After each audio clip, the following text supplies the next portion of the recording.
The first major U.S. casualty of the financial crisis came with the dramatic fall of one company and one man, the richest CEO on Wall Street. Jimmy Cain was a legend. He had come up through the ranks to become president and chief executive officer of America's fifth largest investment bank, Bear Stearns. He was famous for his backslapping, hard drinking, and high living style. Jimmy is really out of central casting. I mean, I've described him as an amiable rogue. I mean, he's definitely can be quite charming, definitely can be quite ruthless, has a twinkle in his eye, and I think that combination of ruthlessness and charm, that people get to the top with that combination. Jimmy Cain was a flashy risk taker in business and in his personal life. In 2007, he was worth over $1 billion, and he wanted everyone to know it.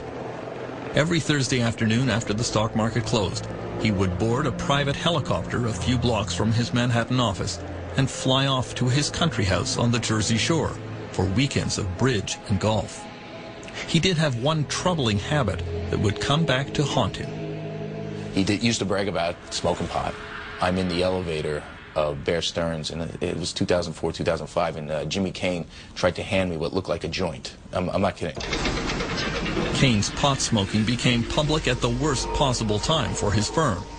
In the fall of 2007, Bear Stearns' risky bets on mortgage-backed securities began to go wrong. The firm started to hemorrhage money.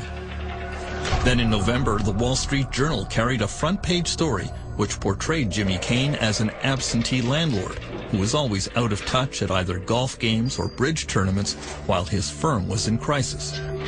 To top it off, the Journal publicly revealed his taste for marijuana.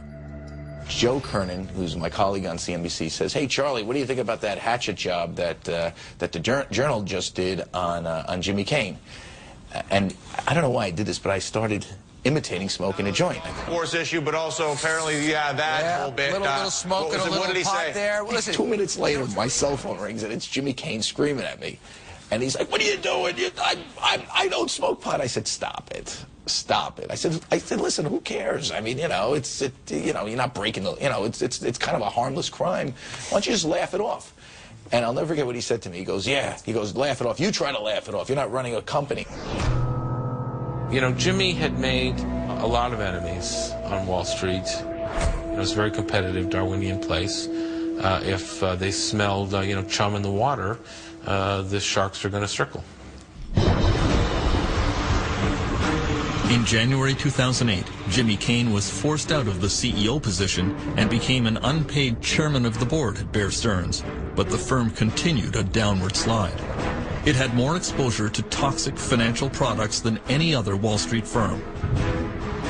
Cain had left a ticking time bomb behind him, and it exploded in March 2008